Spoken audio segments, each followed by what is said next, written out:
saya mengkaji dengan metode arkeoantropologi tentang Adam dan Eve, atau atom dan evolution. Mengenal Adam dan Hawa dalam bahasa ilmu pengetahuan, dalam sebuah catatan Mesir kuno. Dalam kajian mengenai Adam dan Hawa yang pertama, masih banyak hal-hal yang terlewat dari ruang logika dan penelaahan. Dan catatan kuno ini bagi saya pribadi adalah sebuah pencerahan yang luar biasa. Sebagai awal dari segala yang ada, dalam beberapa unggahan kajian, perbedaan lafal selalu menimbulkan perbedaan penulisan. Urra menjadi Uilah atau Allah. Wangsa menjadi bangsa. Arvastan menjadi Arabastan. Perubahan pelafalan terjadi di beberapa daerah seperti Perancis susah mengucapkan huruf S dan H. Paris dibaca Pari. Halo dibaca Allo. Di Jepang tidak bisa melafal huruf L dan terganti menjadi R lemah yang menjadi remah. Lalu orang Cina sulit baca huruf R, kiri dibaca Kili.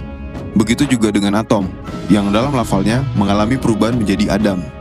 Dalam disiplin ilmu pengetahuan, atom adalah satuan unit materi yang terdiri dari inti muatan sentral positif yang padat yang dikelilingi oleh sistem elektron negatif atau awan negatif, akasa, atau hawa. Sedangkan mengenai Adam yang kita ketahui sekarang merupakan sebuah kisah turun-temurun yang diyakini sebagai manusia pertama. Dalam sebuah literatur milik nenek moyang bangsa Mesir kuno, tertulis cerita mengenai personifikasi dari ilmu pertumbuhan atau perkembangan atau penciptaan antara maskulin dan feminim. Dan unsur maskulin yang melewati proses evolusi ini pada perkembangan ceritanya melewati perjalanan yang sangat panjang. Ditambah adanya perubahan pelafalan, maka cerita mengenai atom dan personifikasi yang pada awalnya tanpa nama tersebut mengalami deviasi menjadi seorang laki-laki bernama Adam. Eve sendiri yang dalam cerita merupakan pasangan dari Adam adalah penggambaran mengenai sebuah prinsip dasar unsur feminim atau wanita, woman, atau sakti. Dan Adam merupakan sebuah penggambaran dari prinsip dasar maskulin.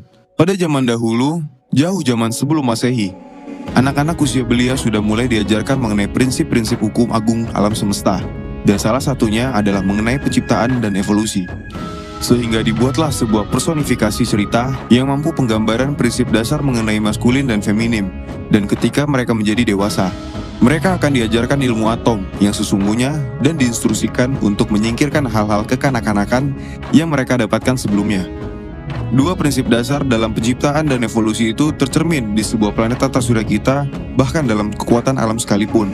Oleh karena itu, orang-orang kuno zaman dahulu yang hidup ribuan tahun sebelum Masehi sudah mengerti letak perbedaan atom dan personifikasi Adam, di mana selain adanya perbedaan lafal, atom adalah sebuah cerita ilmiah dan Adam adalah sebuah cerita anak-anak. Eve sendiri adalah penggambaran dari proses evolusi. Menurut cerita yang diturunkan turun-temurun, Eve atau prinsip feminim berasal dari tulang rusuk Adam atau prinsip maskulin. Dan ini hanyalah sebagai penggambaran sebuah proses pertukaran energi dan evolusi dalam struktur atom.